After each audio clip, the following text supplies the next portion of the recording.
Good morning. Hi guys. Uh, the other good one is, and if you Google around for it, you'll find Mark somebody or other. I forgot what his name is now. Is our London Metropolitan Police Chief. He was in a parliamentary committee meeting, which is a bit like your congressional Senate meetings. And we, of course, televise those now onto YouTube. So Just Stop Oil is one of the green protesting groups. If you go to their YouTube channel, they've got a snippet of a segment where Mark, the police chief, is being browbeaten by a couple of MPs saying why has he not stopped the protest that's outside, because there was a 4-day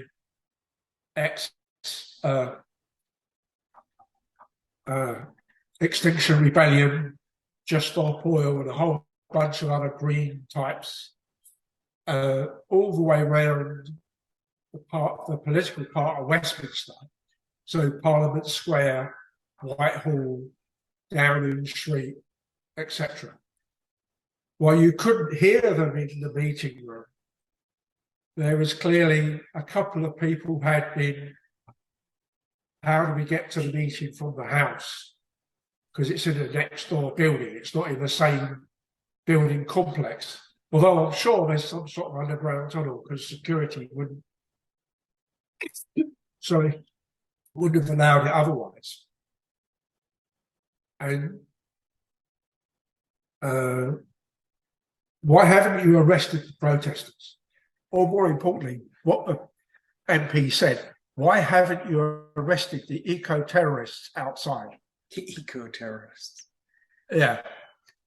And so the copper turned around, he's the senior policeman for the whole metropolitan area, which effectively makes him the senior policeman around. So it's not quite the FBI type stuff, but close. And he says, well, the law says I have to allow protest. And the two MPs that beat him up, or tried to beat him up, one of them got particularly personal, so he slammed into that one and said, I'm not answering questions of a personal nature. And the committee chairman sort of tried to bring it back. But it's a good, very British punch-up, a verbal punch-up. So it's worth watching. It's only it's less than 10 minutes. But can also use it to practice your naming of who's got what accent. And the other thing is, one of the two MPs has embroiled himself in sort of working class type arguments before. And a year or so ago was complaining about people on benefits who were claiming they couldn't actually feed themselves properly.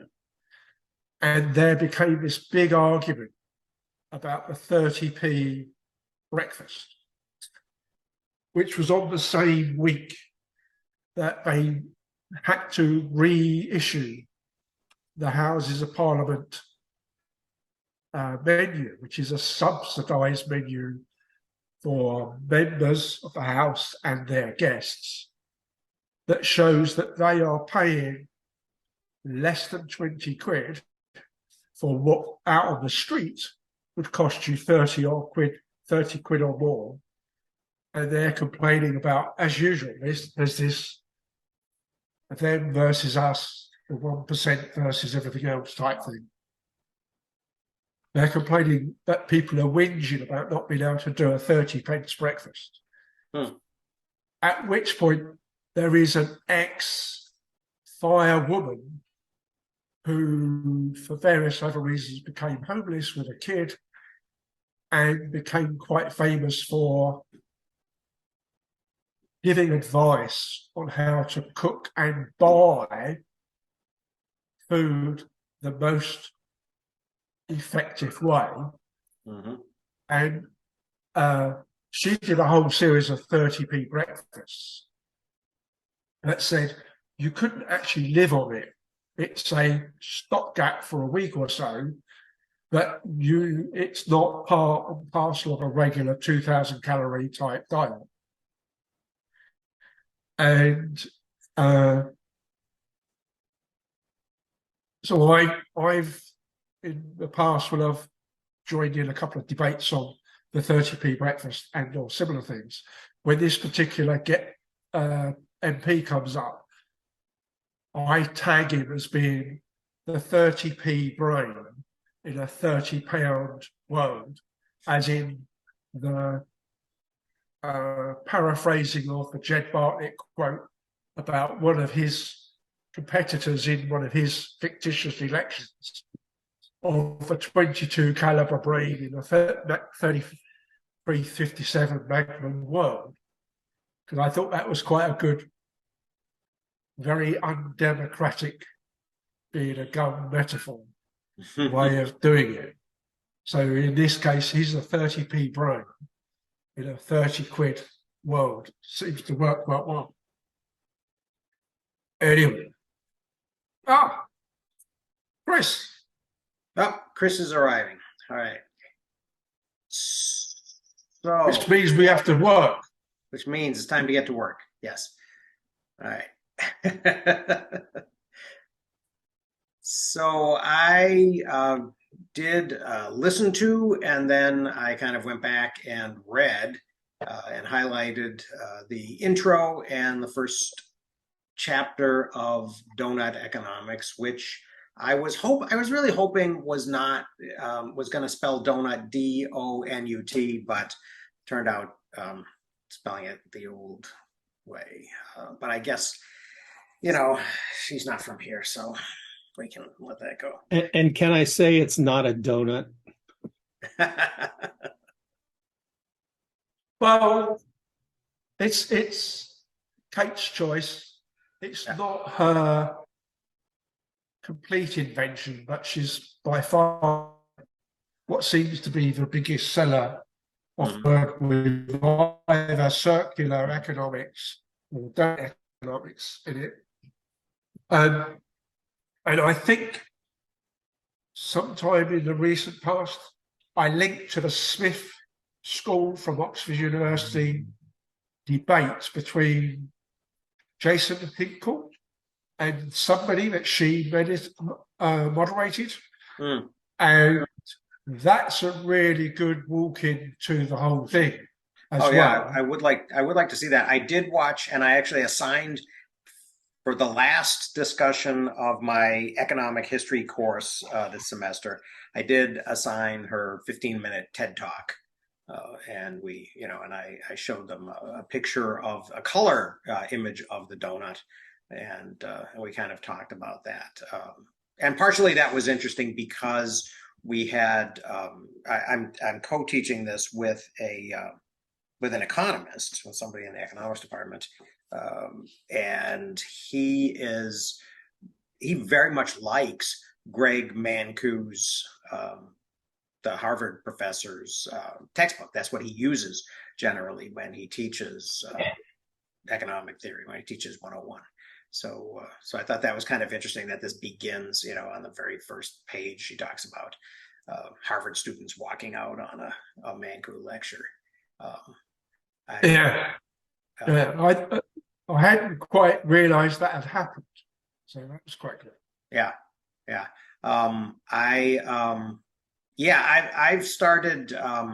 I've started using Obsidian again, really on a kind of a daily basis.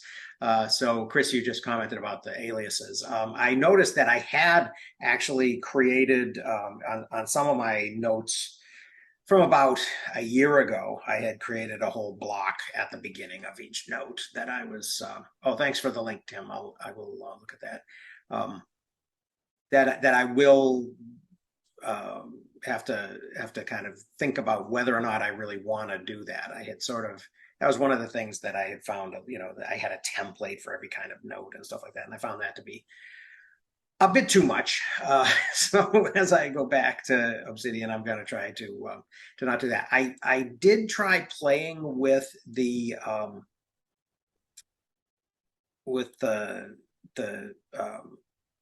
canvas, I guess they call it. I was trying to remember what it was called, and it did not excite the hell out of me. I gotta admit.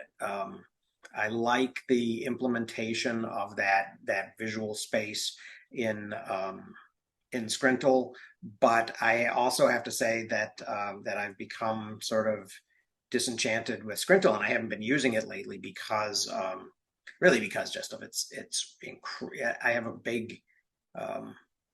big board and it's very slow, and so and I talked to them about it, and they said, well, we host this on on an EU server farm, and partially it's because they want to make sure that they want to sort of advertise the fact that they're conforming to the types of privacy regulations that the EU is kind of leading the way on, which is good, but I like having my own. I like owning my own data too. I don't really like it. I mean, that was kind of the thing that annoyed me about Rome. So I sort of feel like I have to be consistent. So, but I'm also on Wednesday evening. I'm going to be talking to Nick in his light. It's not a boot camp, but I guess it's a conference. Yeah, just virtual conference. Yeah. So, and we're going to be talking pretty much about the book club and about the type of collaboration that we've been able to do with the shared vault. So that'll be nice. That'll be interesting. I'm actually probably gonna watch more of the things. I haven't been paying very close attention to what Nick has been doing, but we've been, we've had a couple of back and forths over the last several months. He actually joined this book club for a while, but then he was probably too busy to participate or something. But anyhow, yeah. So I'll be doing that this week. I'm also thinking I've been thinking a lot because I've been playing around with ChatGPT, and having it make sort of sample syllabi for me and things like that, and just to sort of compare with what I've already got. And as I've been thinking about that, and as I've been sort of working on kind of finishing up this primary source textbook, I've been thinking a lot about sort of what's the difference between a book and a course. And so I'm actually also playing with the idea of maybe trying out a course on, I don't know, out here in the open web. Put together something. I have not tried Chat PDF. What is it? What you want to describe that? Explain it to us, Mark. Yeah, there's several similar products. Some more designed for research PDFs, like you get out of a journal article. But I think it's interesting. And I maybe, not ever really understanding how any of this works always bothers me, because I draw conclusions that I'm not sure are true. But I think the idea is with PDF, you submit a PDF and then you engage with it. Uh-huh. And I think that has great potential for students if they can access their course content, because you can have it ask you questions, open-ended or multiple choice. You can pose your impressions of what the PDF says or a specific aspect of what it says, and then ask the AI to evaluate your understanding. I mean, there's a lot of interesting things you can do with it. I don't know if this is accurate. That's what I say. I'm limited by my own understanding, but I like the notion that it's limited in what it's, I think, in what it's using as a knowledge base. Mm-hmm. So there are limits, and one of the limits I found, I think it's important for learners is, one of the important cognitive things you want a learner to do is to try to extend or elaborate on what their understanding, or what they think their understanding of something is, Mm-hmm. which would often be based on their ability to, say, generate their own examples of things. And that's the one limitation I found. So if I ask, so I play around with this stuff with my own stuff. So I submit a chapter from one of the books I wrote, and then, interact with it. And so I'm asking, for examples of stuff, and it gives me the examples that I used in the book. I can't get it to, which kind of makes sense if it's truly limited in what it uses the knowledge base. But that's Right. the one limit. That's the one limitation. That's what I wondered, for course stuff. As far as I know, so far it seems free as long as I don't overuse it. There's a limit. Mm-hmm.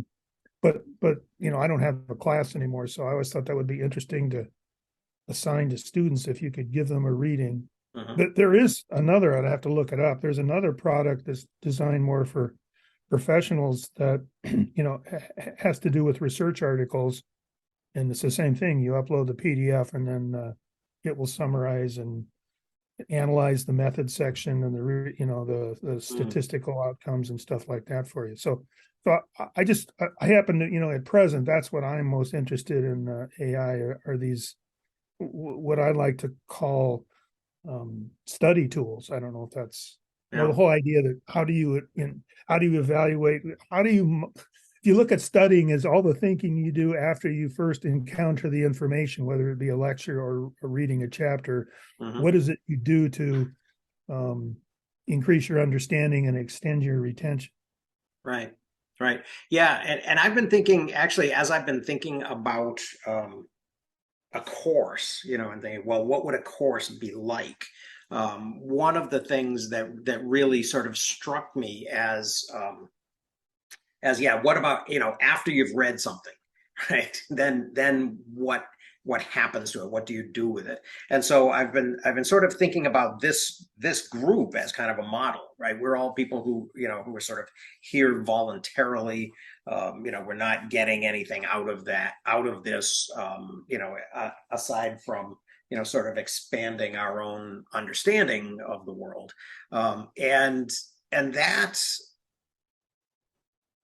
I really like that, right? But that's not what college students do, right? College students are doing what they're doing because, we are holding the gun to their head of accreditation, right? You want to get these credits. You wouldn't be doing this work otherwise. And so that's always been sort of, I've always kind of wanted to sort of put my course content out on the web, right? And I've always sort of had, sort of outward facing versions, either an OER, or videos, or, different things. And occasionally I will find that those are being found and read or used or watched by, sort of just regular people, right? Like the YouTube videos. Other times I'll find that they've been found by other instructors somewhere who are assigning those as a cheap alternative to a commercial textbook or something. It does, it's I guess it's cliche now, but I probably first encountered it in Jaron Lanier's one of his books, Who Owns the Future or something like that. And he was talking about how ironic it was that, that elite educational cost is expanding, increasing astronomically at the very moment when access to knowledge is sort of decreasing asymptotically to zero. So there are two kind of exponential things happening simultaneously, and it sort of challenges. I feel like it challenges me to kind of articulate what it is I'm doing and why. Well, I always had that thought in reaction to your and other people's thoughts about note taking, and even what you regard or what people in general regard as advantages and disadvantages. So one of the, so an example of that thinking that has always been for me, the argument that because you take notes with a keyboard as opposed by hand, you tend to have more notes. Mm-hmm. And I'm thinking, well, in a class in which you are less focused on the process for your personal enhancement, recording what the expert supposedly says would seem to be what you want to do, not what you don't want to do. And therefore, working by hand is kind of a limitation. Mm-hmm. Now, once you get beyond that environment, you could maybe even make a different argument. So you want the tool to be more about your thinking than your recording. Mm-hmm.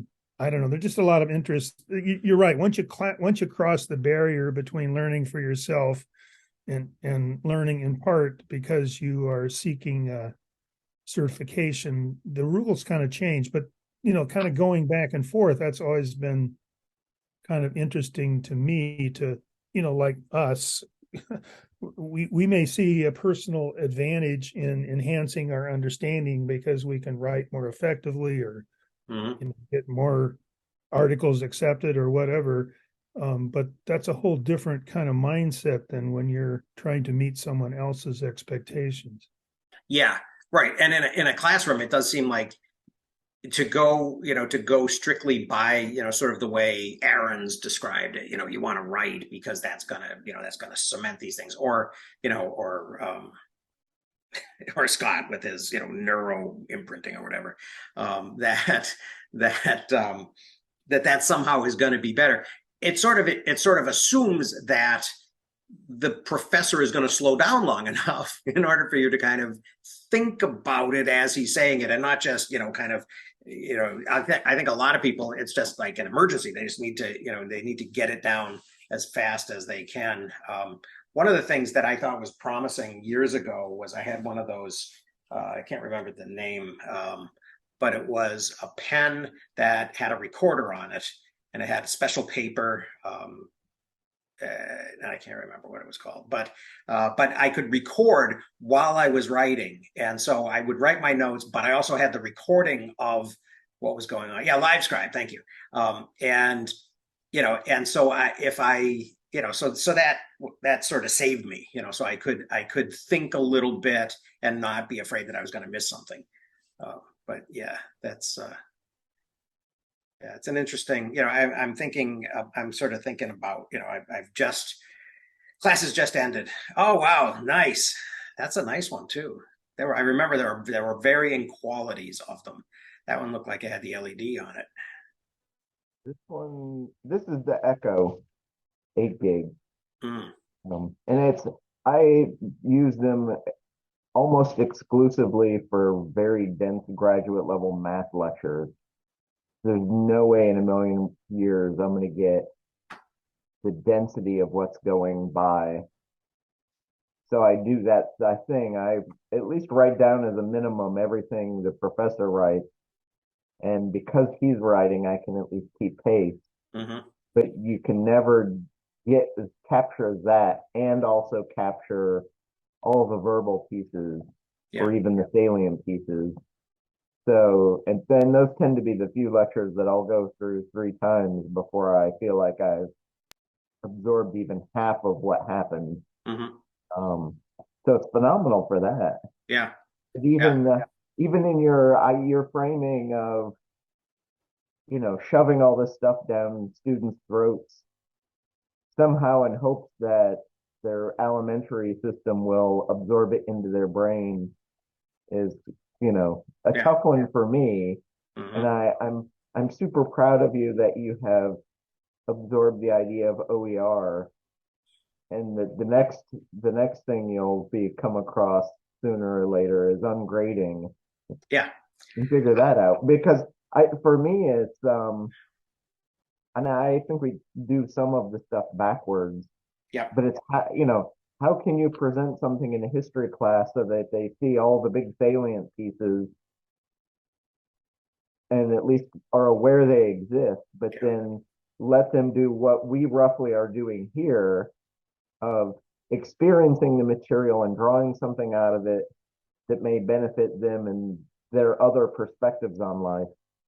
So if you're an engineer who happens to take the history class, what's salient and interesting about the history that's going to affect you and what you're doing in engineering, and how do you take those two things and let them meet and mingle together in a functional way without worrying so much about I got to memorize, thousands of dates Right.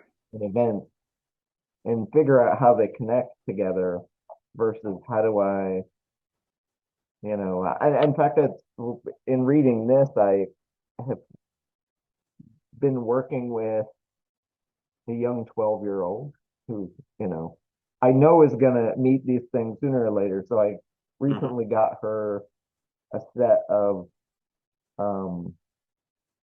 the great books of the Western world. We've got pieces of them in fits and spurts through our library already, but it's like, okay, I'll give her a whole set and see. Cool. And then we'll fill in the things that are dramatically missing because it's a very biased set of things. It is. But we had a discussion about it because I was like, oh, do you want to read this economics book with me?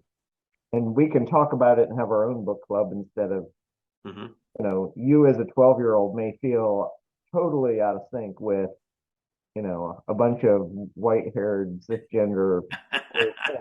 Yes. So you don't need to do that. But one of the things we talked about was, and I find it super fascinating given how she's framing her argument of we are looking at economics in the 1950s and what it did then and how it informs where we are now. Yeah.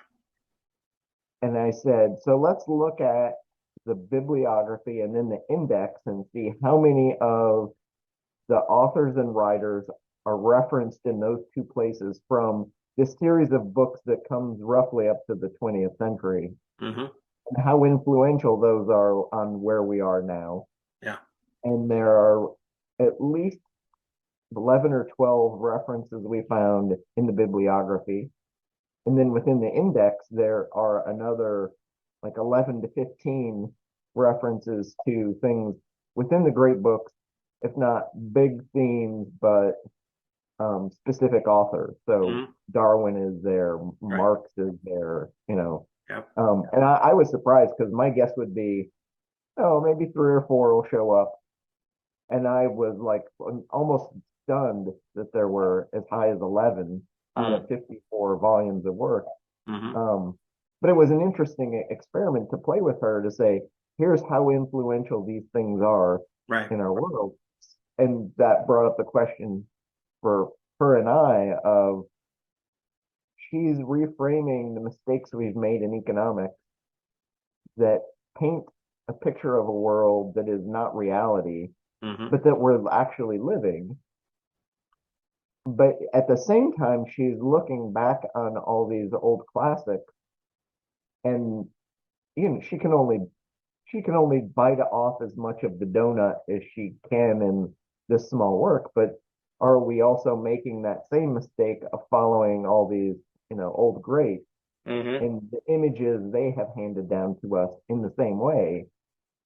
And does she acknowledge that point, or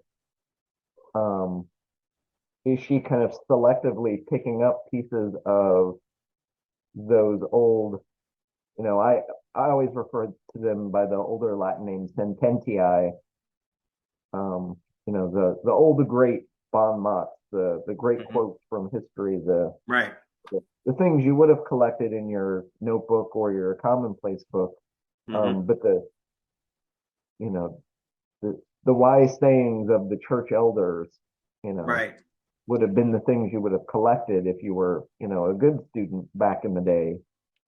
But we don't do that, and we are more selective and I guess have a broader palette of what we're choosing to excerpt from what we read. Yeah.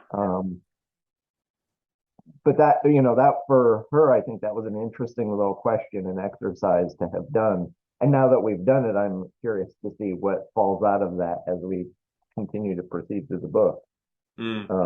Yeah.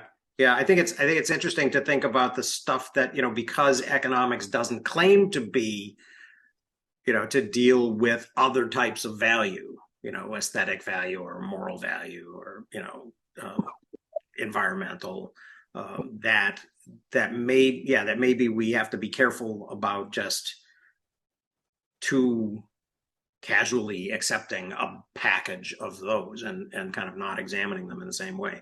It would be ironic if she sort of reimagined economics that way, but just kind of accepted a green agenda or something like that. Although, I noticed further on, she does actually cite the 2009 study that came up with the 9. I was wondering, when I was looking at the Doughnut, where do these 9, environmental factors come from? Or did she just like pull them out of her butt, or, and she actually does cite where they.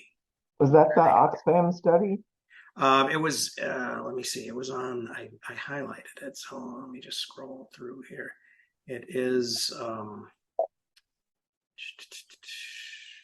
9 critical processes. Here we go. 2009 Earth System Scientists on page 40, led by Johan Rockström and Will Steffen. Yeah, I noticed she cites them several times, and they appear in the index. I want to say she's written at least one paper with one or the other or both of them. But she also spent a decade working for Oxfam in this specific area, which I'm sure is in part how she has developed this. But I find it interesting too that you bring up those ideas not of just economic value, but moral values and kind of other sets of values. I remember David Graeber making a specific point about that in Bullshit Jobs. Right. We boil it all down to just basic economics. And that's how we value, especially in more capitalistic leaning systems and societies like the United States. But there are other sets of values, and we don't talk about the value of the human emotional work and labor the same way we do the productive labor. And I remember that from my own from economics courses that I've taken, right? That that economists, and economics professors, when they're being responsible and self-aware, do say, this is the study of things that we can do math on, right? And we can do math on them because they've been quantified using dollars, right? But there are other things that cannot, and historically, right? If you go back to the ideas of, utilitarians, right? That didn't work out, right? The idea that we're going to take and we're going to somehow try to quantify other types of utility, right? That aren't measured, that project kind of failed. And so we defaulted back to, just price. But there does seem, they're also, although they admit that, then they kind of trivialize it, right? Then they say, well, the value of a scenic view that could be destroyed by, putting a factory there or putting a wind turbine there, off the Cape Cod, the Martha's Vineyard coast. That's sort of like, well, those aren't serious. Those are just spoiled people having their wanting to have their cake and eat it too. But yeah, I think, although to jump back just for a second to ungrading, I've been really thinking about that actually, because I do, because I have, especially with ChatGPT, allowing my students to, I had a student turn in a ChatGPT essay, on an essay exam, and I made him, I recognized it, so I made him, go back and write something that, my solution, and I think it's only probably a temporary solution, was to say, no, you have to engage with the primary sources that we actually read, right? So, with the idea that, that Chat GPT wasn't going to be able to draw, a line through these, 100 sources and pick the ones that dealt with, changes in the way Americans understood slavery or Native American manifest destiny or something, and then talk about how that changed over time. So that was my, and I was grading that, but, as I think about, what's different between a text that can have those interactive elements and a course, it seems like the difference is kind of what we're doing right now, right? Actually talking things through and sharing ideas and having discussions. And as I'm thinking about it, I'm thinking that it's really probably as much or more about the peer discussions, sort of guided by me, than it is about, just having them say something and then me as the expert, kind of respond to it. Although there is a value to sort of having, to being able to interact with somebody who has, more reading and experience in a field as well. So, yeah, but those would be things that I think add value, but don't necessarily correlate to assessment and grading. Go ahead, Tim. Thanks. It's somewhat reminds me back when I was a bottom half of my adolescence. One of the reasons, and it probably turned out at the time to be a major reason why I didn't pursue, which was possible by the timetable at my school, all three sciences. I did physics and chemistry to the outward external exam level. I dropped biology simply because 8 out of 10 lessons, the person who taught the higher end of the biology, historically, he says today's lesson is page 75 onwards in the textbook. Copy the textbook to your notebook. That was it. Yeah. So biology is a little bit more difficult to do lab-wise compared to chemistry. I mean, other than you get to dissect the frog or dissect the eye, etc. But it totally killed the subject for me. So I sort of went much more physical and chemistry direction. And no doubt I might well have done anyway, engineering-wise, etc., etc. But I think there's elements of other oddball things. As you say, we're even when we've been a wider based group, or when, particularly when we've been bigger numbers. I had the misfortune at about the same time at school to lose both teachers who were able to teach geology, which was my other science. And so I ended up by pounding on the head's door and saying, but I want to carry on. So if I could get a night class, will you guys pay for the exam? So eventually they said yes, and it then turned out 5 of my colleagues wanted to come along as well.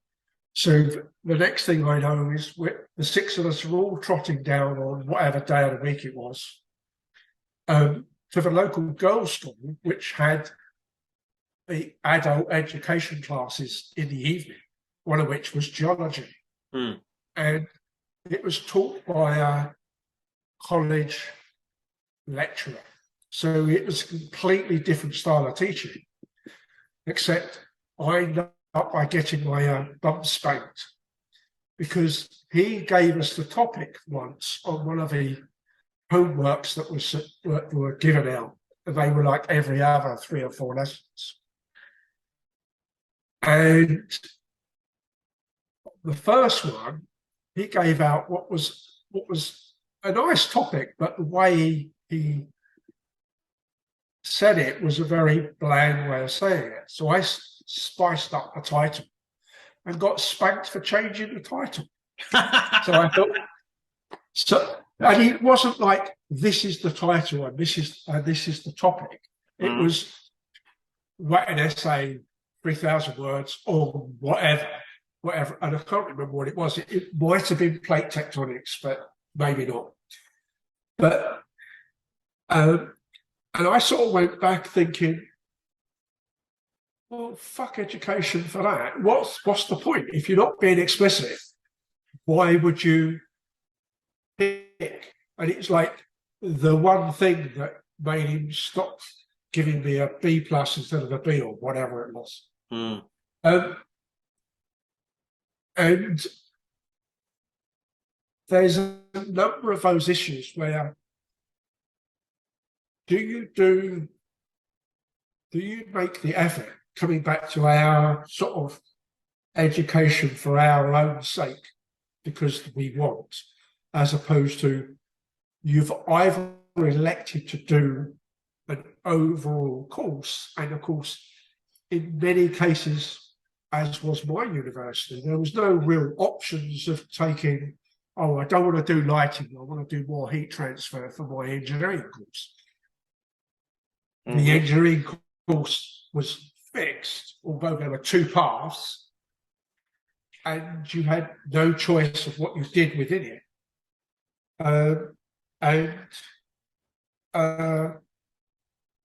Those elements of the course that were much more open-ended, and it was very open-ended in terms of it was very project-based, project design-based. So there wasn't a great deal of real, true academic writing. But it was good fun. It was doing much the same as I was doing at work earlier. So yeah, but there's a big shift clearly at what level are you at? And it was a bit like Chris was talking about his daughter at 12, was it 12, 13? You've got a collection of books, or you've got access to the collection of books. What can you make of them?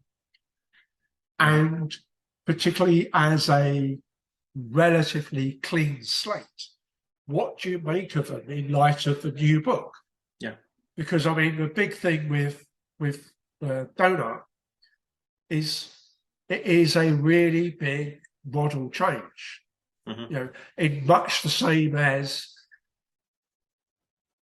you know, Luhmann's stroke his Zettelkasten stroke Sorkin's explanation of it, or even something as simple, I say simple with a tongue in cheek, as simple as saying,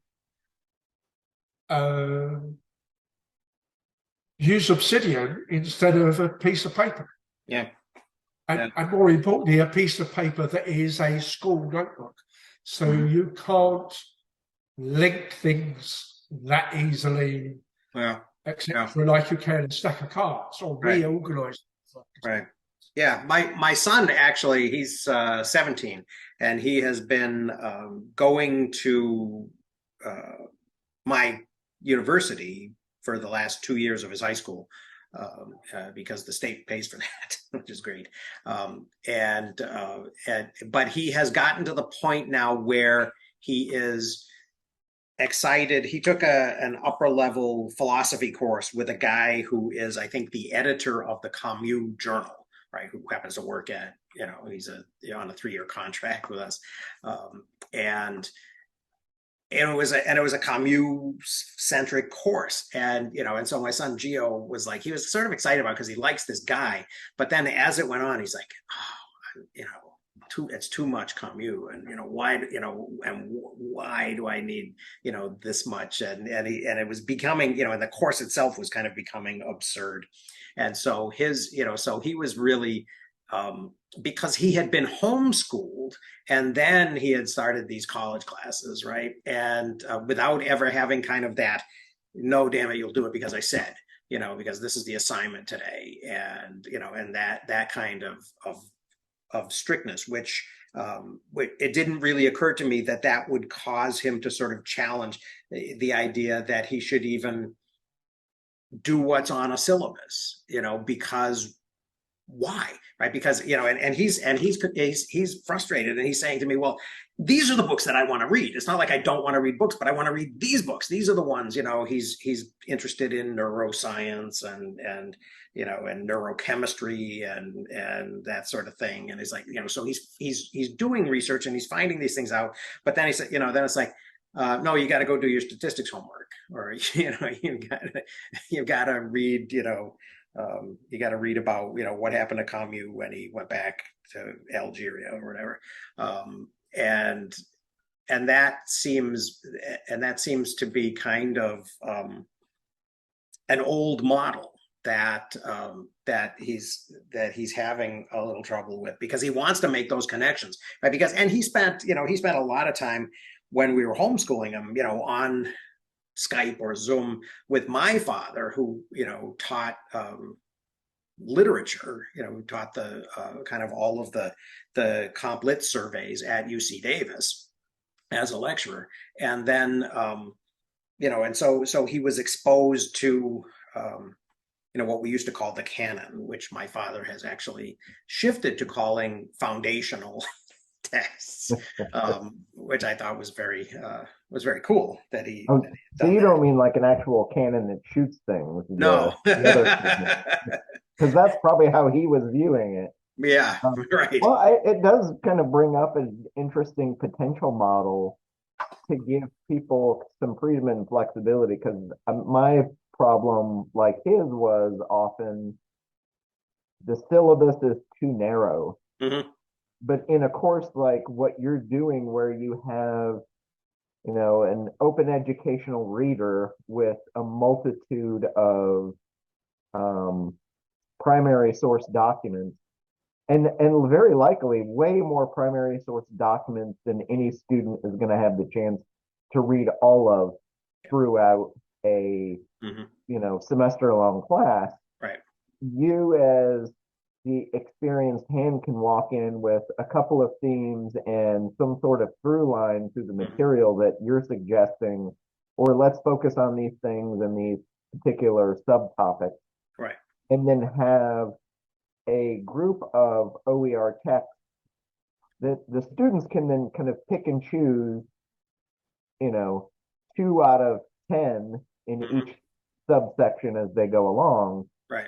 And then while you're having those conversations in a class, if it's not just the sage on the stage, but then there will be enough variety from a statistical thermodynamic perspective that students will then feel like they had a choice of, I wanted to read these things and get what they can out of them.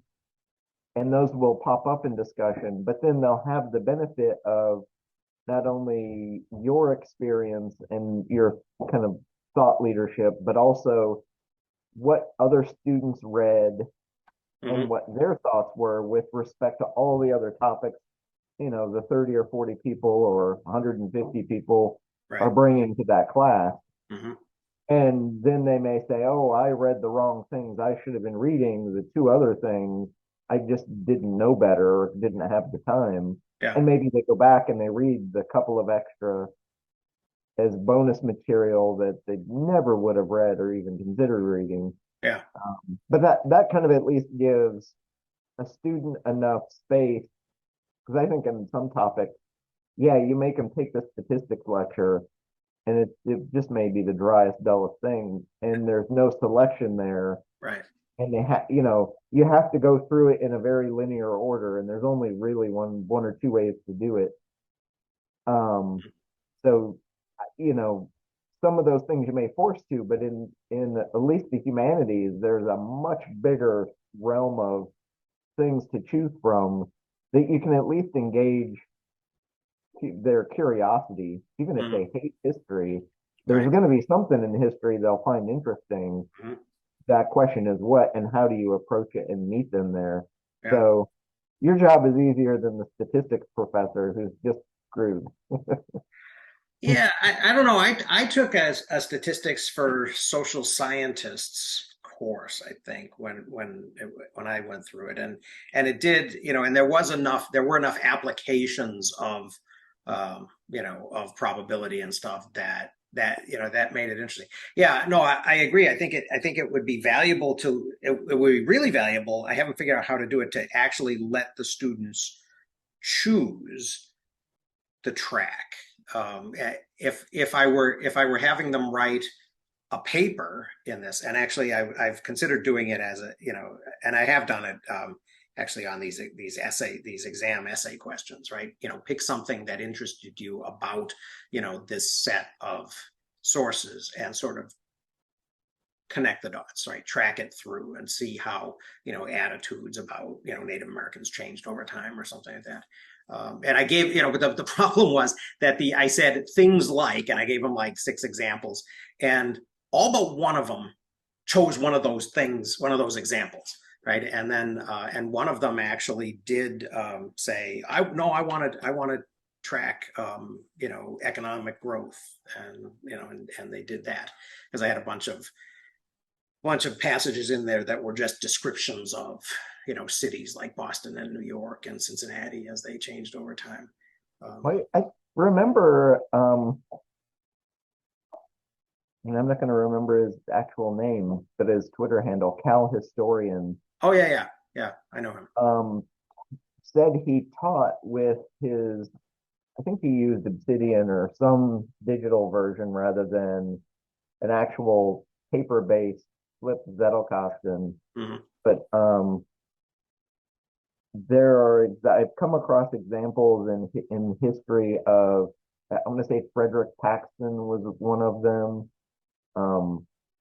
Gotthard Deutsch is another who had humongous Zettelkasten in specific sub areas of history. Mhm. And they either had them near enough to their classroom or brought them to class. Roland Barthes is another example. I think he taught a class with an 800 flip collection, and ultimately he may have turned it into a book if I recall. But they bring their collection with them to class and use it for lecturing and Mhm. pull things out as examples. Right. And by doing that as an example, students see this is how Right. this It's is like a how the magic demonstration. happens, Yeah. the magic happens, so to Mhm. speak. Yeah. And I can do that too. But then when you come to those, 6 examples you gave, and only one person chose something outside of it, those 6 examples are things that you've got because you've got way more experience than they'll ever have. Right.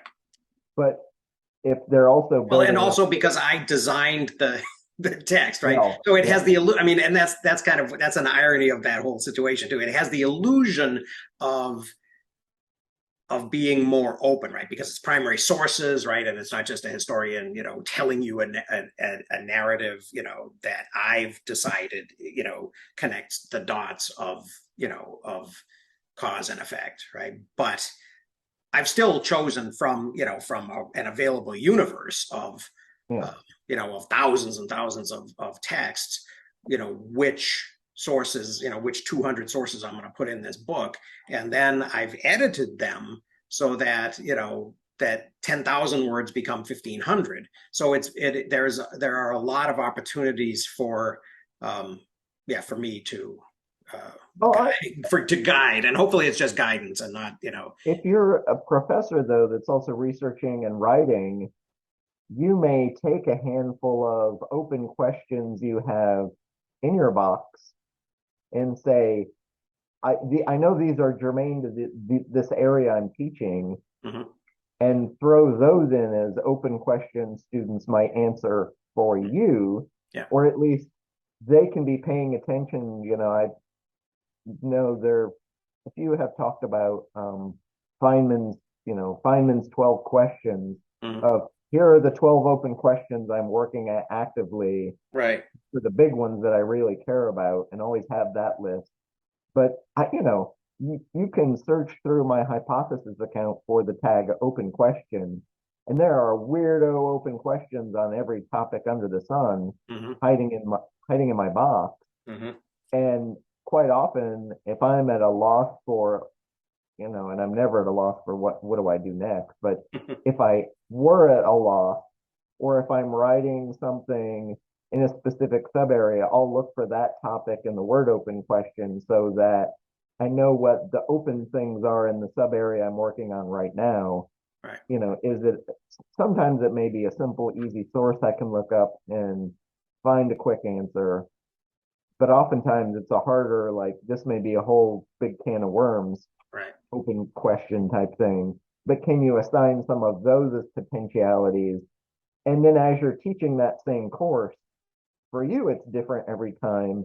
But along the way, you're actually actively answering or getting your students on your behalf to answer those open questions for you. Yeah. And then you can put them back into your own box and you use that to expand that as a kind of a method of teaching. Hmm. Um, Yeah, and I think it also sort of demonstrates, sort of what it is that historians do, right? And gives them, and I think that has been something that has actually attracted a couple of students to decide they want to do history. So yeah, I think that. Yeah, I think that works in as a way of kind of, and ironically, to kind of bring this back to the chapters that we're talking about this week. I think that is sort of the opposite of what economics as a discipline did at the end of the 19th century with Marshall, and then in the middle of the 20th century with Samuelson, which was to take those at the end of the 19th century, or even in the middle of the 19th century with John Stuart Mill, right? He took, sort of these bigger questions about, what should society, the normative questions, what should we be, concerned about? And he stripped those out.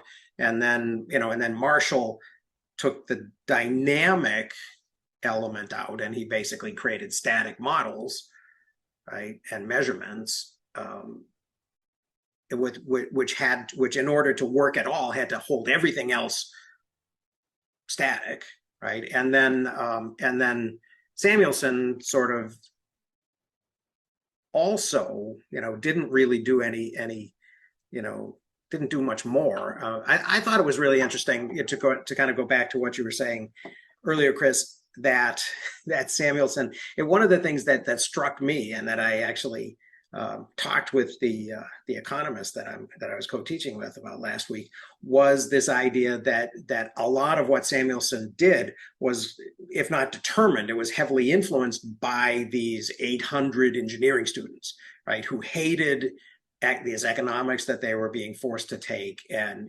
needed something that they could understand in their own kind of worldview, and so he creates these very diagrammatic, engineering diagram types of explanations, and he leans into the visual. And I also liked, the other thing that I liked about her introduction was this idea that that a picture is worth 1,000 words, and that these are the pictures that have heavily influenced the way we think the economic world works, and they kind of.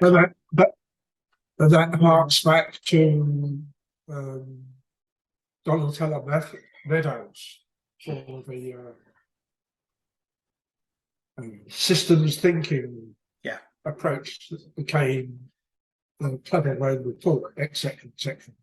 Mm-hmm. And as the engineer here, and as I said before, as much as I like a diagram, and I still haven't really found a good use for looking at the whole of my vault in Obsidian, as in, what the hell am I doing? Looking at 30,000 dots. It's just too much. Yeah. I virtually always start with an almost linear diagram that eventually ends up being a bit more of a mind map type thing, simply because it's what's the other aspect of XYZ, and in terms of this, look, there's elements of what's the overall current arguments for the deniers, and one of the denier things is there's a whole branch of green economics that is supposedly libertarian green economics. Mhm. But it's like, so when and where? Because I haven't yet dived into the index. When and where are we going to actually mention the Austrian economics and these and the various other bits and pieces that are out on the far right, rather than just normal trader type economics, bank type economics? It sort of worries me where it could go.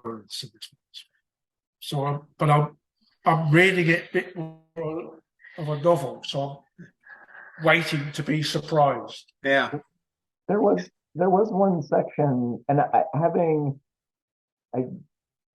purposefully, to model it for a 12-year-old, went and did a more kind of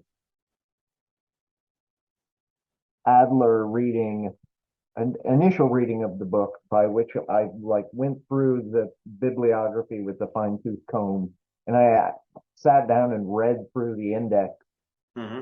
to see what's there and what's not there. Hmm. And I have more experience to be able to do that and background. So and literally, in reading through the bibliography, I get to the H's, and I'm like, there's no Hayek here. He's missing.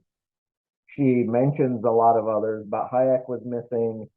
There was no Kahneman in the bibliography.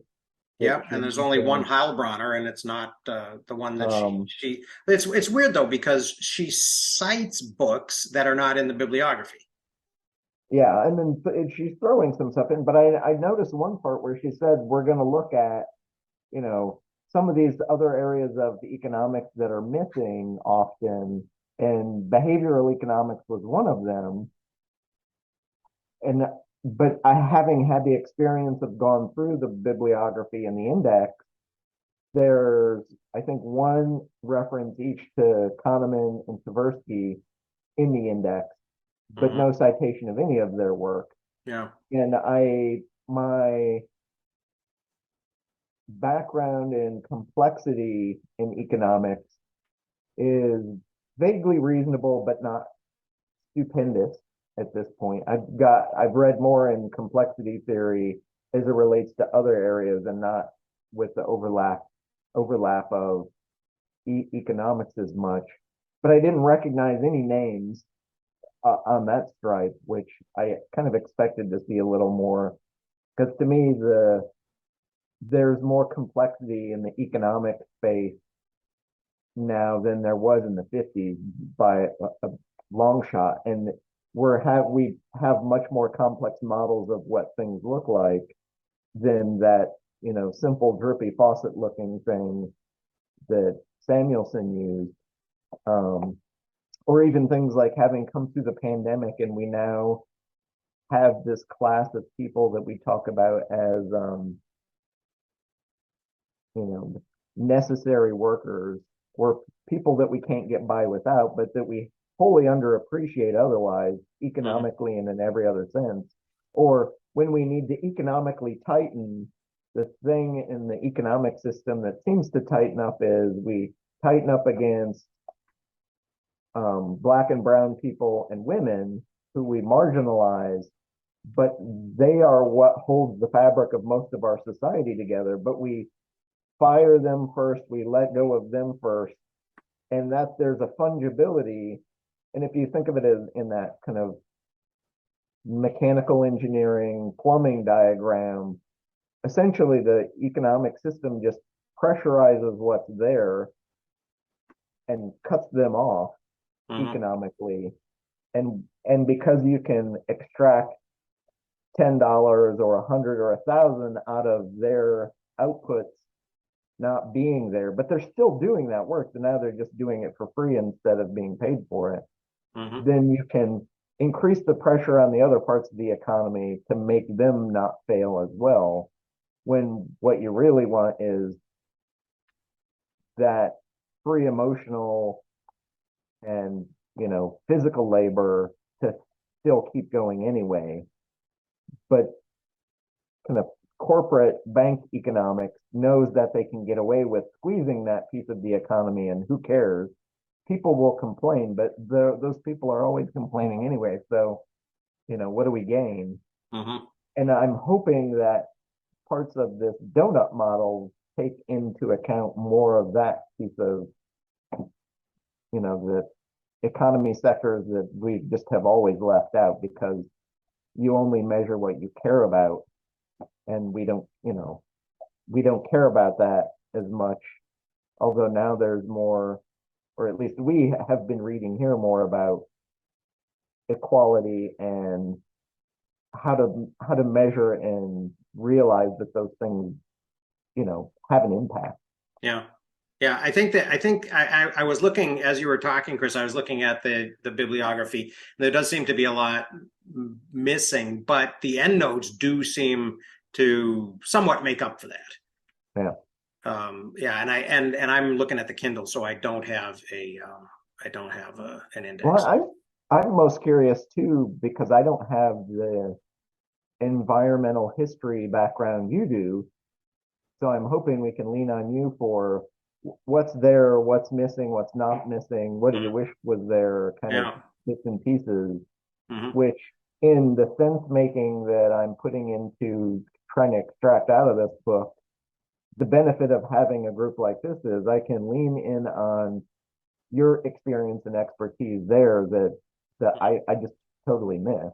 Yeah.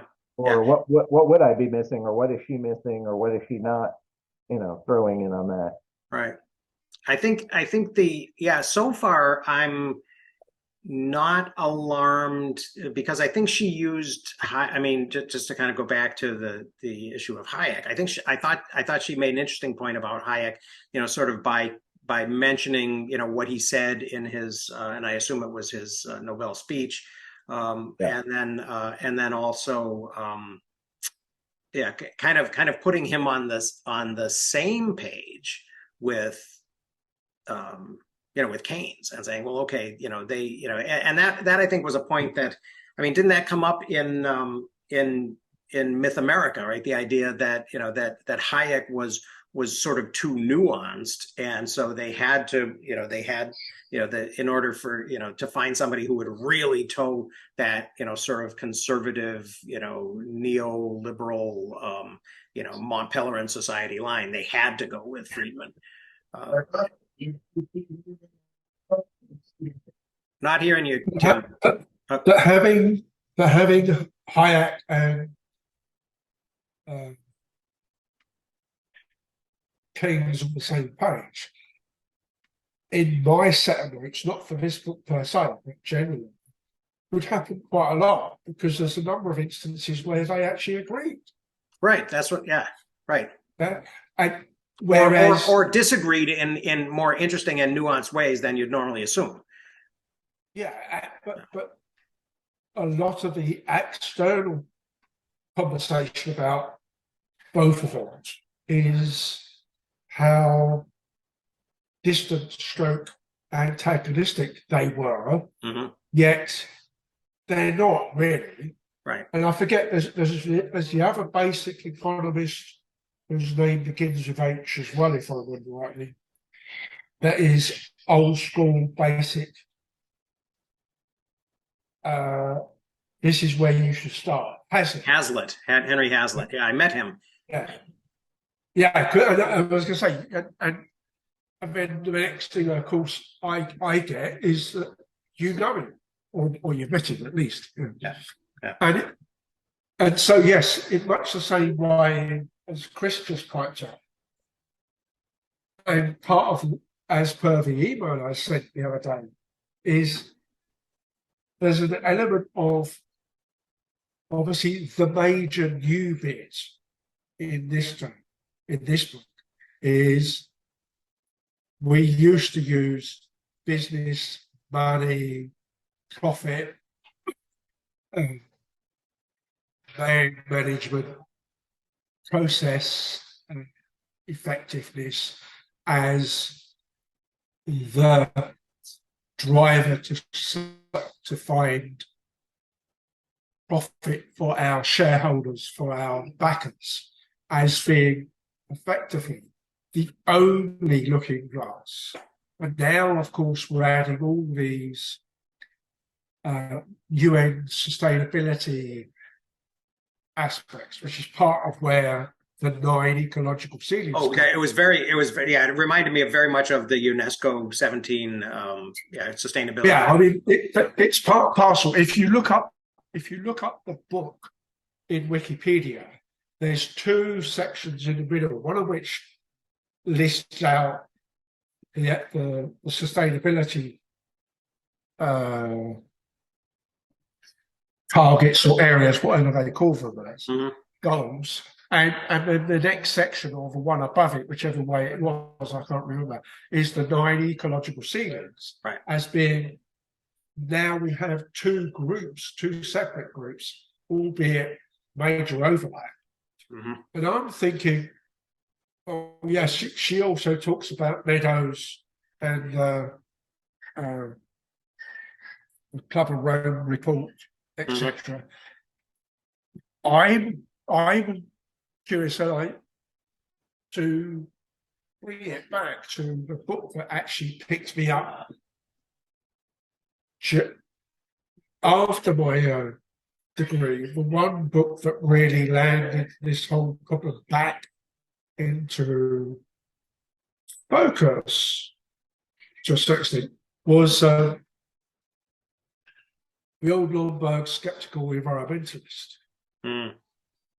And particularly in what we're talking about a little bit ago about taking primary sources, doing stuff to them to join the dots, etc., particularly with the then virtual 97% people that came back and slammed the book as what's this statistician doing walking through our topic.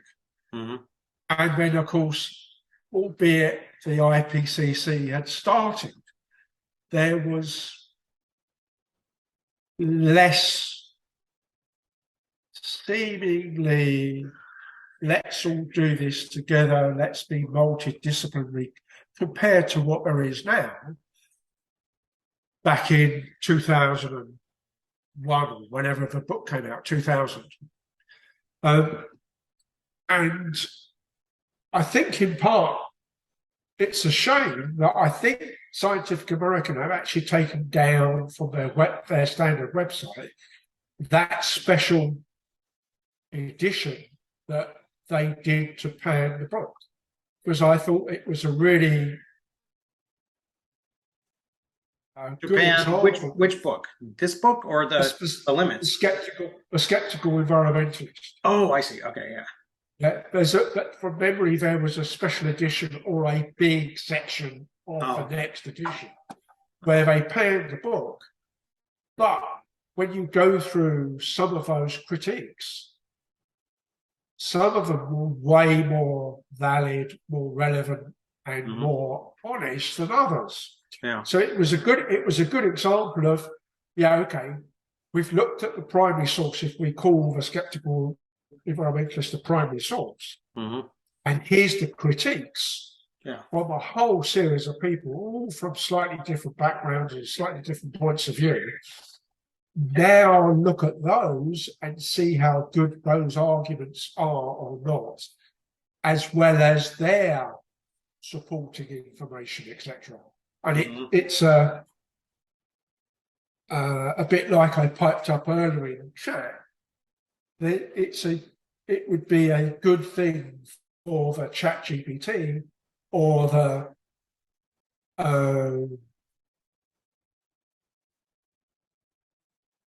the likes of us or the different approaches in teaching class. Mhm. Here's the thing we're going to knock about. Here are some already knockabouts. Pick 3 or 4 of them.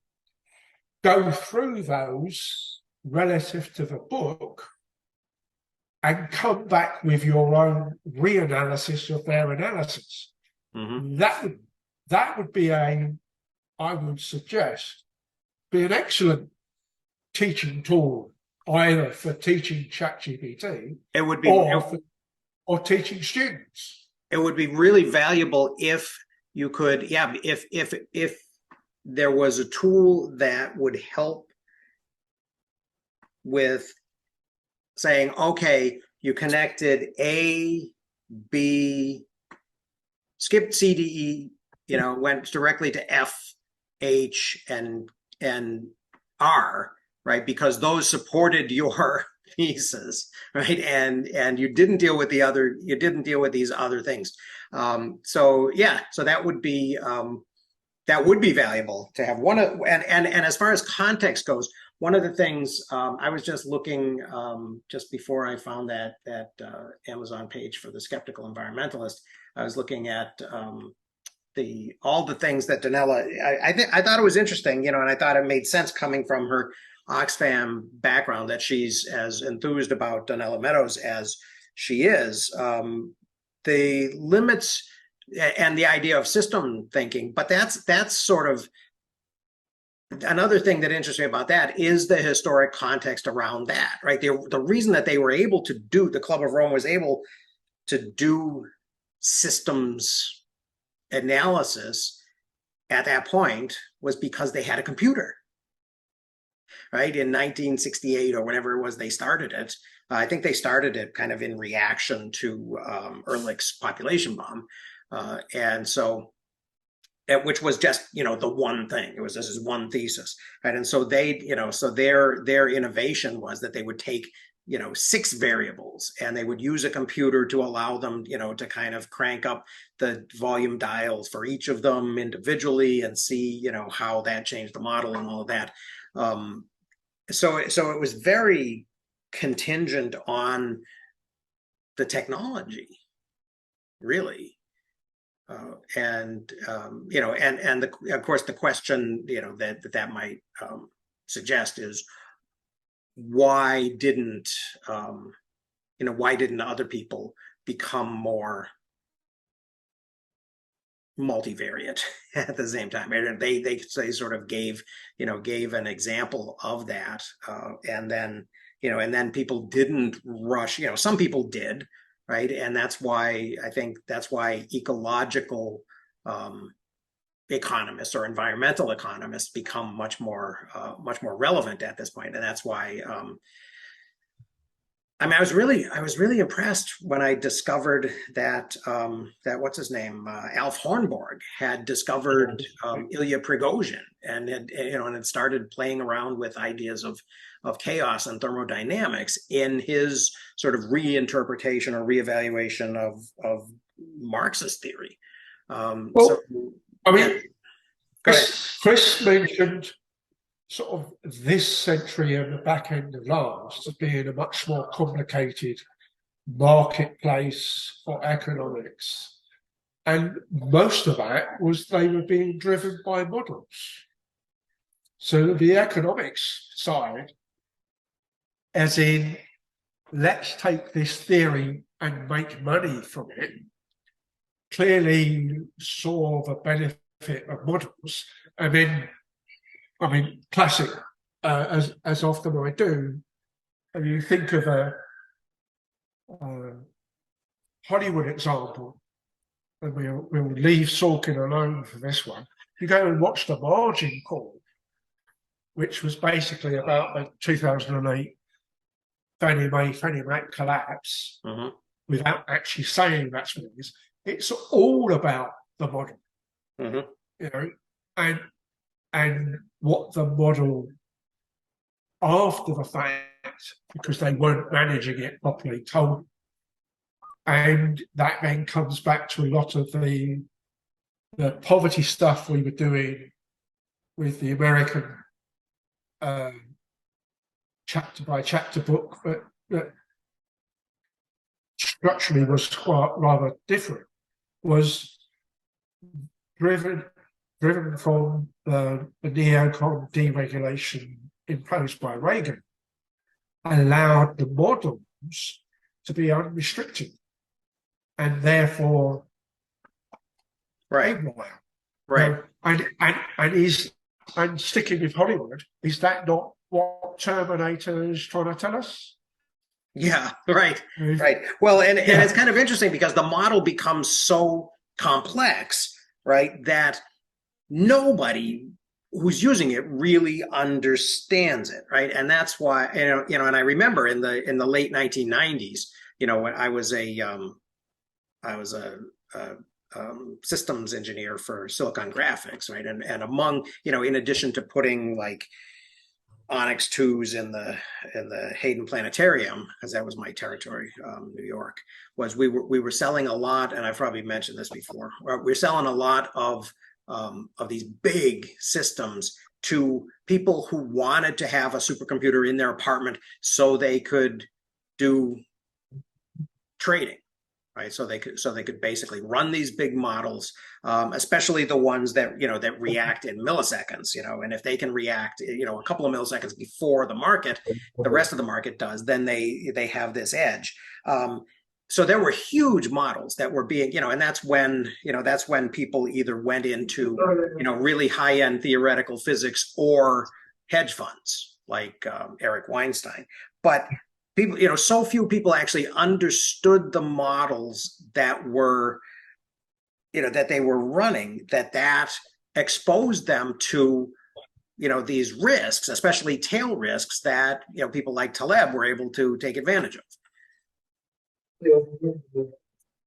Yeah, and like you were saying about the Kindle, or at least the ebook, there's no Björn Glomberg mentioned in this, and no word skeptical, which is now making me somewhat surprised that the word skeptical is not in the book at all.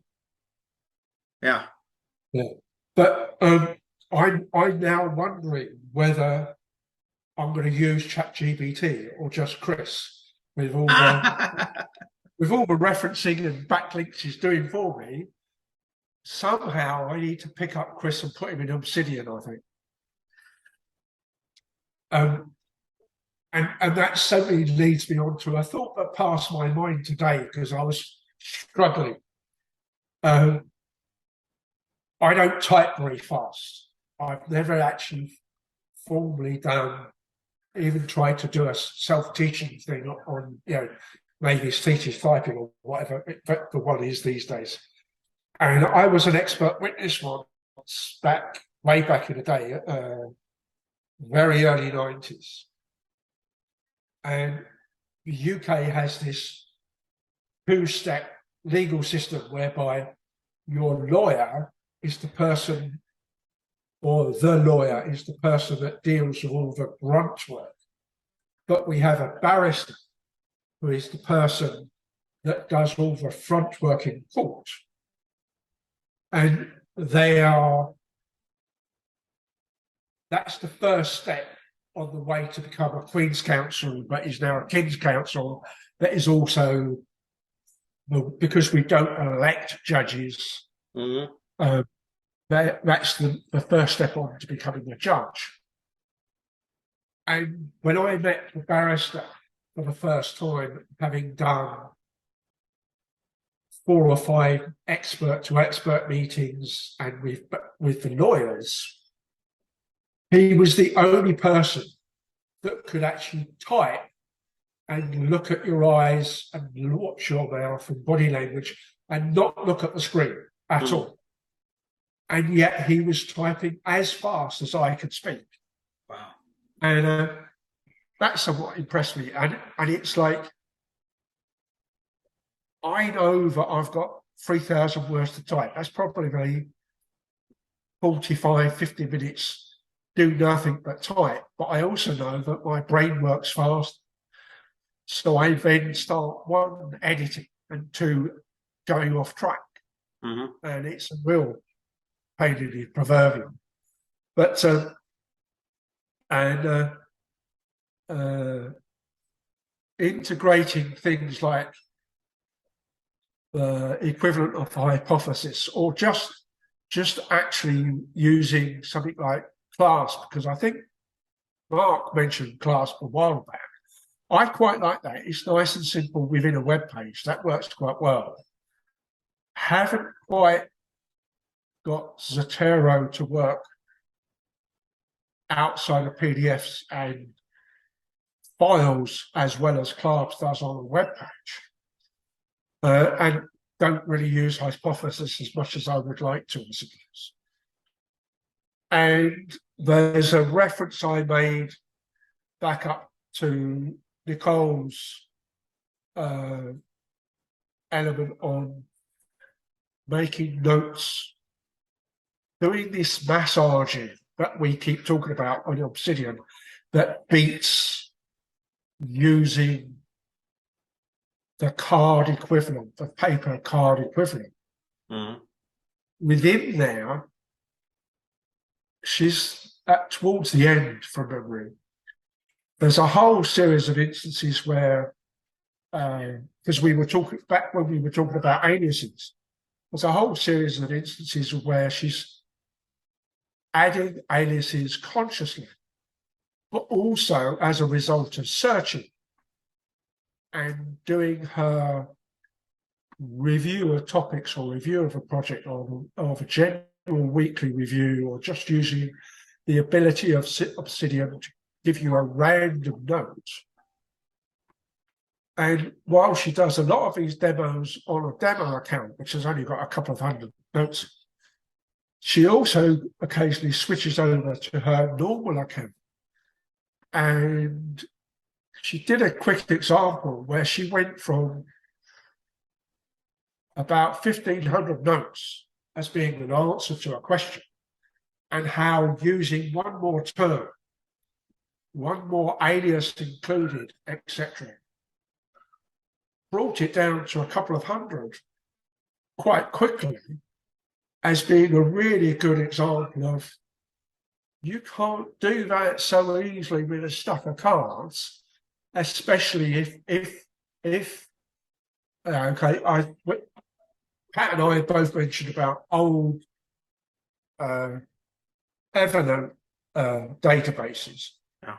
And one of the things I noticed with Evernote is they've now published their next expected pay rate, price increase, and here's a roadmap of the word development we think we're going to do with their new owners.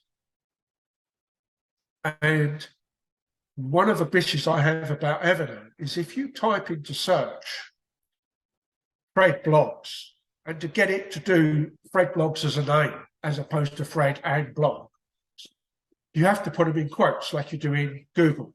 Mhm. And then you say, okay, now find that in my notes. If it's an atomic note and it's like 3,000 words or less, that's not so bad.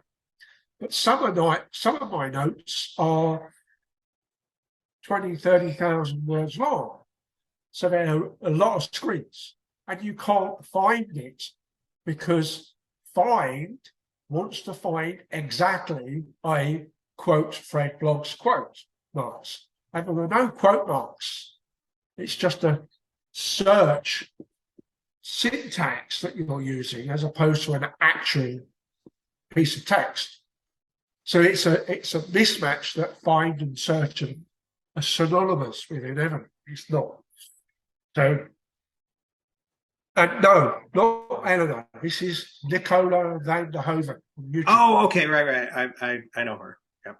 Yeah, and she comes up in Eleanor's worksheet a lot as well. But literally, the one she's produced this week, today, yesterday, was the one I managed to catch before this session, which is why it's so fresh in my mind. And I was really impressed with the way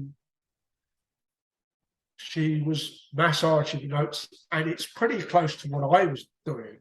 How I wanted to do, she's got a couple of bits and pieces that I thought, oh yeah, I need to add that to me. And it's the example I was going to give is you bought, or was it the guy who did the anti-cast and bought a whole small section of a library index card box? And it's like, yes, that's how big mine would need to be if it replaced, particularly as an atomic note, if it replaced my Evernote, such that I'd end up with saying, okay, and being an ex-librarian, I know how long it takes to write what's going to be close to at least 150,000 cards. And I can't see in the analog version how you end up by not saying, I need a shortcut, and the shortcut solution is I'm going to put duplicate cards in certain places, because I always talk about, rather like that quote from Hitler's Hangman that I put up that Pat liked so much. That has its own super tag because it's one of the notes in my Evernote that I refer back to frequently. As in, that's what a right-wing education policy says. Basically, I only need the workers, as opposed to slave workers, to only count to 50, because I'm never going to pay for more than 50p anyway. Type approach, right? So there's no shortcuts in the analog system, but there is in Evernote. There's no tags in, strictly speaking, in the analog system, but there is in Evernote. And many other things. I mean, you can have shortcuts and tags in Obsidian, although the shortcuts, or they call it recent, is not quite so simple and doesn't show up when you look at the general list of notes like it does in Evernote. So you know that's in my shortcuts anymore. And you can therefore remember to take it out because maybe it's not so necessary for the current projects.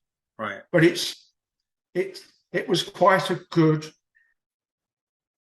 showing of lots of different techniques that you may or may not use now and or possibly could. And here's an implementation in, it happens to be Evernote. You could replicate many of those in you know, whether you're going to stay with just the tarot, for instance, or just the card-based system, or even just Evernote, even though it's electronic, you can see things that you might want to use. So it's highly recommended. It's quite a long one, 15 minutes maybe. And there's a whole stack of stuff, yeah. And nicely, she doesn't use anything outside Obsidian. Okay. As she has done. She's used Obsidian, Zotero, Readwise, and a couple of other external things to give extra muscle to Obsidian as well. So a bit like keep an eye on Eleanor, maybe Milo, Nick, but certainly Nick works quite well. So it's this emergent note-taking one that she just published yesterday? Yes. Okay, that's it. So to take that to sort of expand that and reconnect it to the text, I think one of the things that's interesting about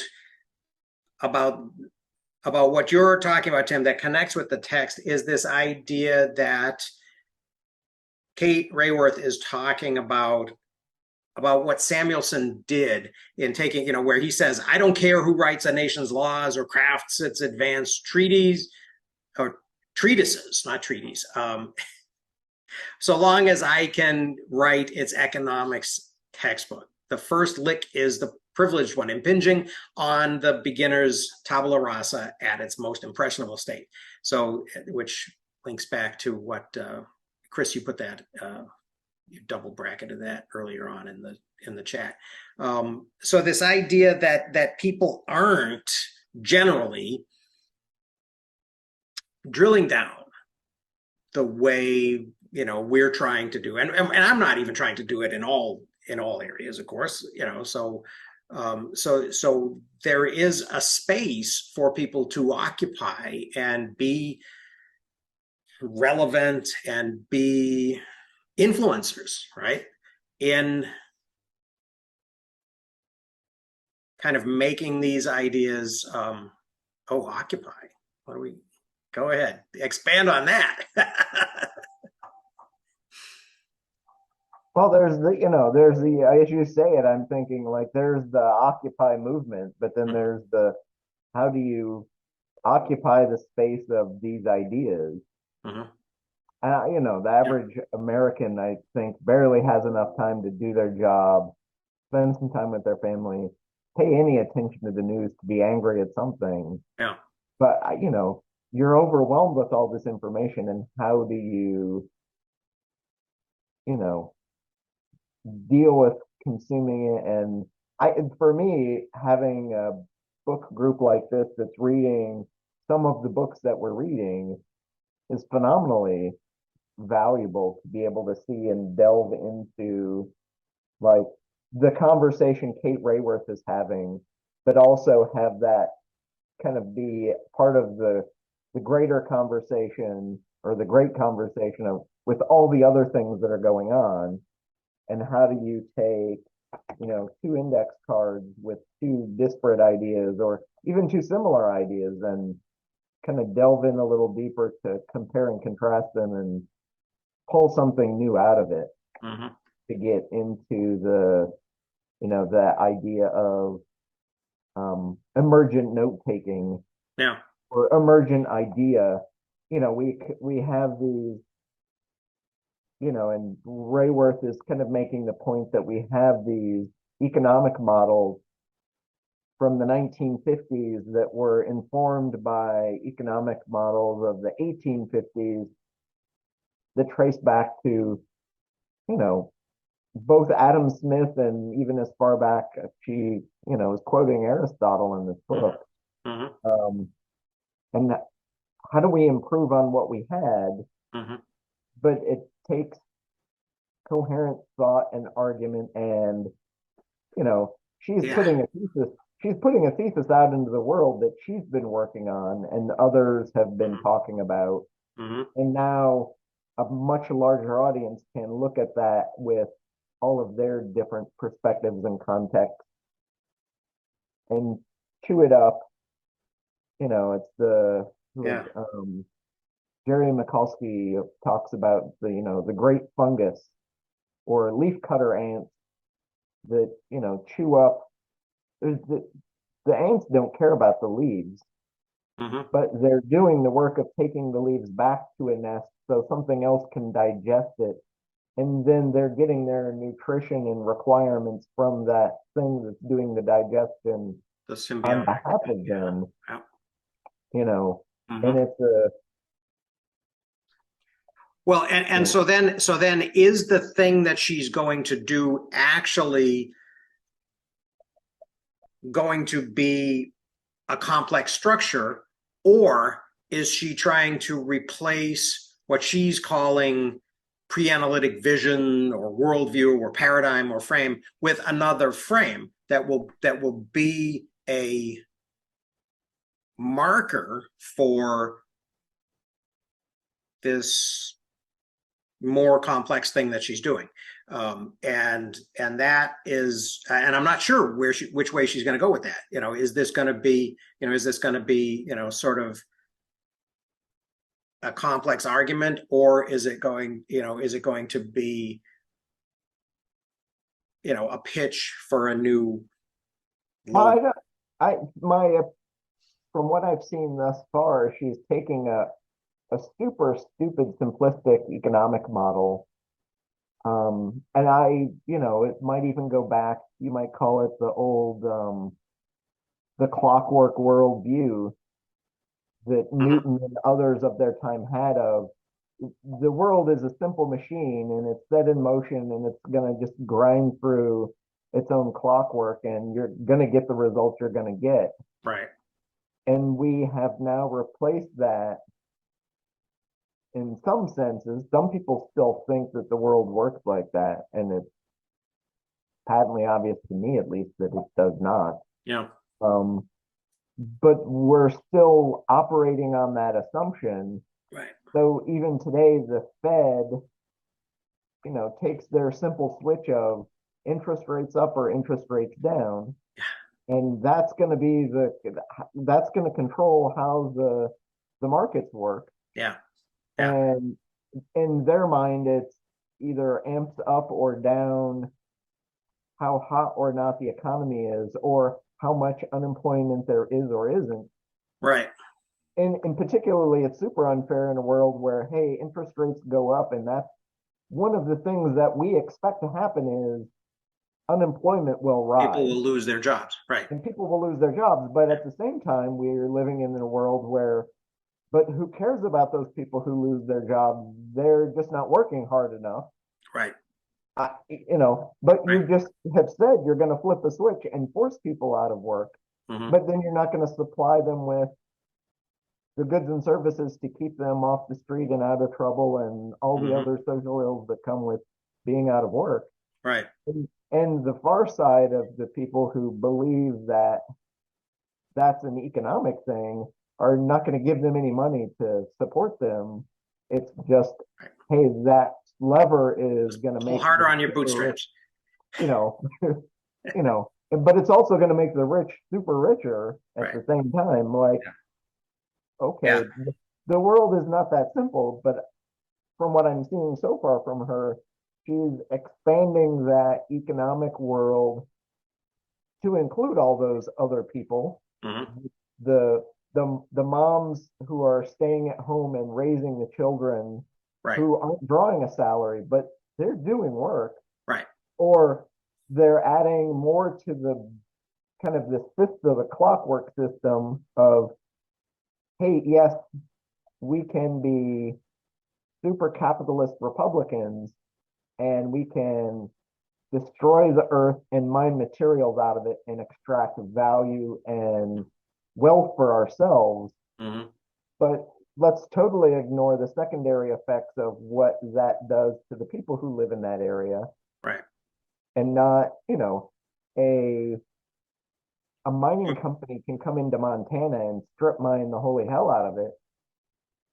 But if the CEO of that mining company doesn't live there next to the flag heap, Right. he's not gonna, why would he care? He's super rich, he can live wherever he wants, and all the rest be damned.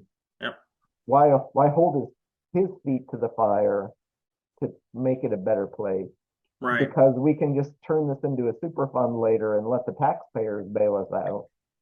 And they will. So you gotta decide.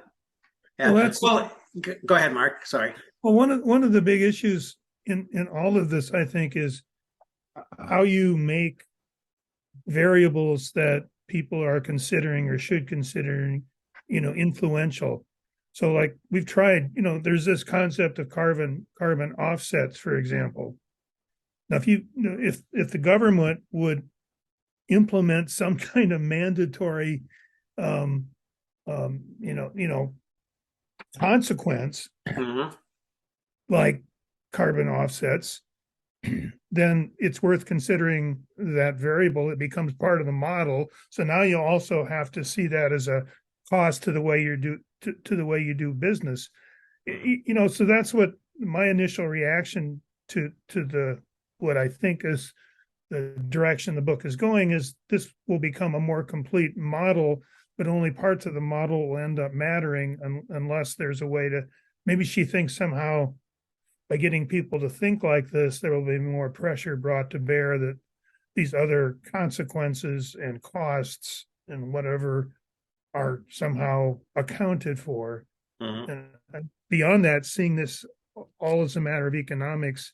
I don't, I don't know what she thinks her mission is to accomplish, I guess is my simple way of saying it. Yeah, yeah. Well, it's interesting. Couple things. Chris, actually, one of the things that you said reminded me of. I think this week on the All In podcast, they were criticizing, and I think the person they were criticizing was Jerome Powell for saying that in addition to interest rates, the other potential, the other thing that he was actually trying to do was to destroy employment, right? To sort of he called it cool off, right? The employment markets, right? Which is which is not going to be a good look when even more Americans can't find jobs. At the same time that these four wealthy VC types on the All In podcast are saying that they can't find qualified people to so there's a shortfall of of decent employees from their perspective. I do agree with you though that the models that that she is criticizing, right? The idea that she sat in on, what was it, an Oxford University intro macro course, and the big questions for macroeconomics were what causes output to grow and fluctuate, what causes unemployment, what causes inflation, and how do you determine interest rates. It's like, that's it. That's the limit of, that's a problem if that's the limit of their imagination. That's a huge problem. I do like the idea that the that growth has become, GDP growth has sort of become the cuckoo in the nest, and I think that's a function of measurement, right? That's something that can be measured. It's like what I was saying earlier about all this utilitarian project of trying to measure utility in some way crashed and burned, and all we were left with was prices. Yeah. It's easy to measure, so we do. Yeah. And then we make that the focus. And we pretend that's all there is. One of the things I've noticed too over history that happens time and time again, and it has to do more with resiliency of governmental structures than not. But I particularly see examples both in the Roman Empire and in 11th, 12th century growth of the Mongol Empire. You have structures that are set up that expand out and are continually eating the things around them on the fringes. Mm-hmm. And the way Rome grows and sustains its growth is by subsuming everything at the edges and then sending wealth and value back to the center to support the center that then runs and rules the space. And that same model also happens within the Mongol Empire at the same time. Is we can expand and expand and expand, but you have to be able to take the wealth and put it back into the armies and the generals and the politicians at the center who are forcing that growth.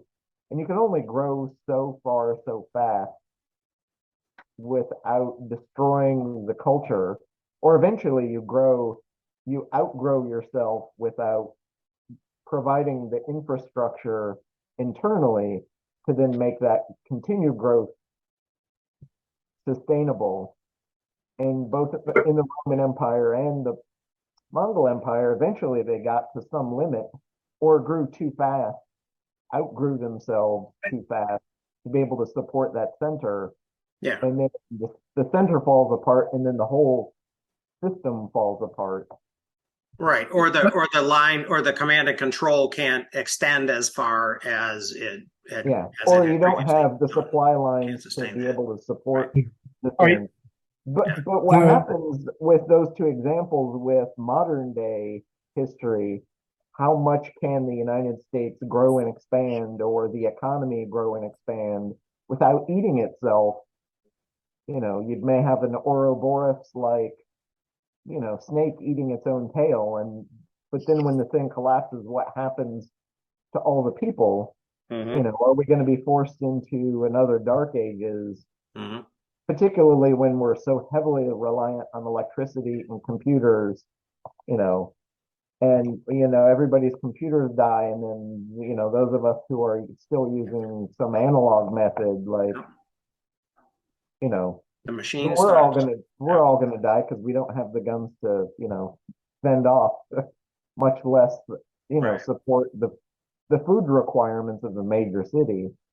Where do you go? So, and to me, that's part of this economic model is you can do growth as a growth thing and focus on only growth, but if you're not focusing on the happiness and contentness of the people within your society, Right.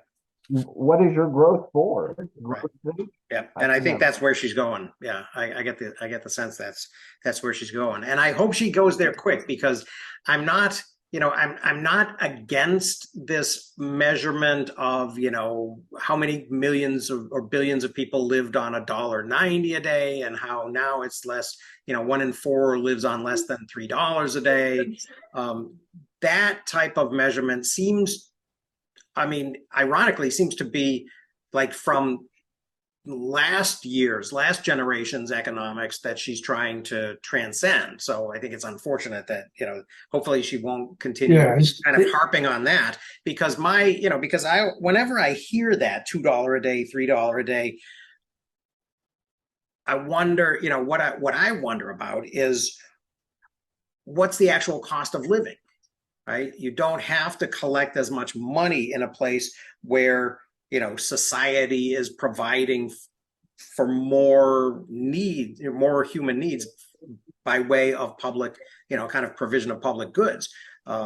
So I think that there are a bunch of assumptions that are being made when we're comparing, $2 a day to $3 a day, and saying that it's yeah. it's an increase and it's an improvement, but what does it actually mean, and what's the context? It's can I take a US tourist into Bhutan, and how many days can I keep him alive on Mhm. $50? Right. Versus, can I take me to Washington DC, and how many minutes can I stay alive on $50? Yeah. Yeah, there is that. Well, But the those things don't take into account social networks. Right. Yeah. It's hard to compare apples and apples. Yeah. She later on, she says, that a middle class person spends between $10 and $100 a day. Well, in what type of society? Well, so here's a good example too, because it's about to happen potentially on Monday. There may be a writer's strike in Hollywood that's going to dramatically affect the ChatGPT. writers, but the second and third order knock-on effects are going to affect every service provider in Los Angeles County. Sure. And all the subsidiary things, not only the writers, but the studio production, those executives, all the workers, all the people who work on shows. And some are going to be affected more quickly than others. But if it goes on for 2 or 3 months, it's going to be a massive, hundreds of millions, if not $billion blow to the Los Angeles regional area if they go on strike and it drags out for a while. But what happens is it's much easier in union spaces for the union to go on strike for longer periods of time when you have family systems that aren't overlapping with that union directly. And then the person who's on strike can be, in some sense, economically supported by family and friends who can give them a place to sleep or food or help pay some of their bills. But when those effects grow to too large a group that the families can't support them, then it becomes a much nastier, messier thing.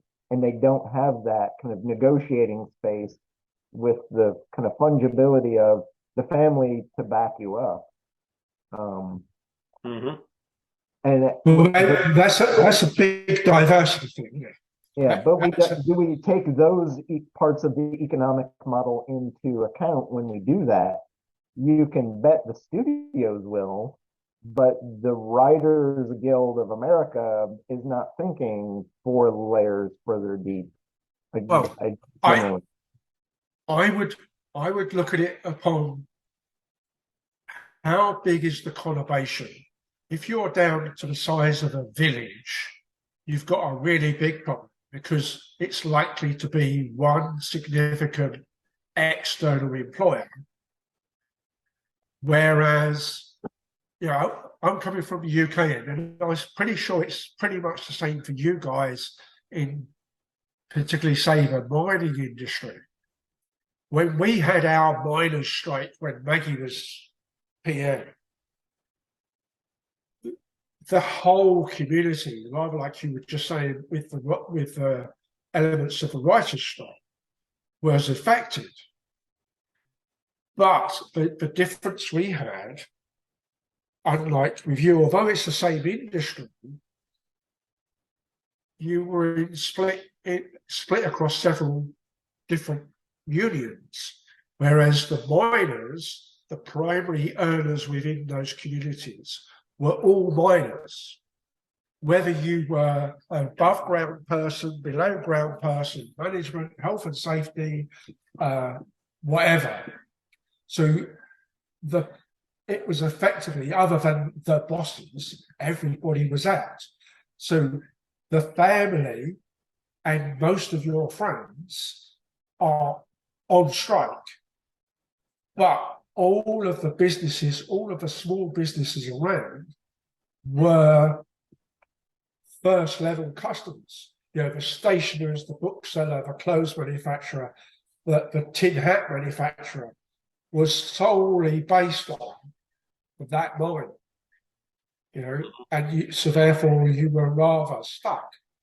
So I can see that as being a big diversity issue, and particularly with the way that the social foundations list and the social development goals go, they're talking about networks and energy and food security. All of those come with a big diversity requirement. They don't. They talk about income and work in those lists as well, and that must have multi-layer and multi-major external links to be there. What you don't necessarily want is those networks to become a stated equivalent of the current globalization, because that allows the business to move to the cheapest labor level. So you end up with a $5 t-shirt, might do you some good in the short term, but it gives you no security. Right. As a t-shirt buyer, it gives you no security because next week you won't get the same product because the factory moved. Yeah. It does. So, it seems like the thing that was lost in the American labor movement was solidarity, right? And and historically, there used to be that type of of strikes, striking, the ARU, Eugene Debs, right?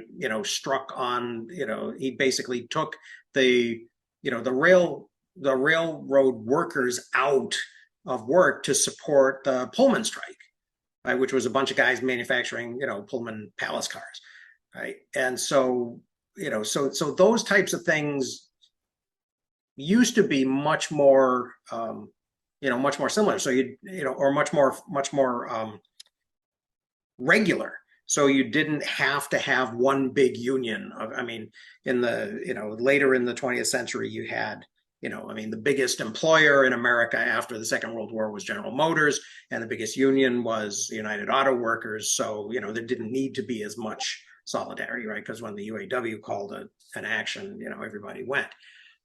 But that does seem to be, yeah, after Reagan crushed crushed Patco in in the early 80s, and then I mean, nowadays most of the government employees are unionized. I work for the state of Minnesota, so I'm in a union, but only like 4% of American private sector workers are members of a union today, which is the same as none. And it becomes a big issue as well when you abuse those workers. So, sometime in the last 4 or 5 months, someone leaked some internal Amazon documents that indicated that their churn rate for workers is going to be a huge multi-billion-dollar economic problem for them in the coming years, because they've been abusing their warehouse workers to such an extent they'll only stay and work for a month or two before they're burned out and they will quit because they can't take it anymore. And then but there's nothing else in their space for them to move to. And Amazon, tells the community, hey, we're going to bring all this work to your community. Things are going to be better. But then they don't want to pay the local taxes for the schools and the fire and the police and all the other things. But what happens when Amazon burns through the local pool of talent multiple times to the point that they can't then employ anybody to do those jobs? The rates that they'll have to pay to get people to even walk in the door are going to skyrocket. Mm-hmm. And that's going to have a massive, massive impact on all these, not only the individual communities, but on all the people who are relying on goods and services being shipped and delivered from Amazon. Yeah. Those prices are going to double or triple, right? Because they've got to pay the workers. And it's a huge problem. And they're about to run out in the next year or two. They're going to run out of that runway of workers we can burn through doing this practice with. Right. And to some extent, Amazon does still depend on UPS, which is the Teamsters. So, so there is a little, I mean, so maybe that 4% of Americans, who are still unionized will be relevant in some of these things. But at some point, these global corporations, may find themselves, opposed by globalized labor unions, which would be, sort of like the Marxist international chickens coming home to roost. Yeah, I still have not been able to just figure out economically how we manage to prop up, unless it's just sheer numbers and the bullshit jobs thesis.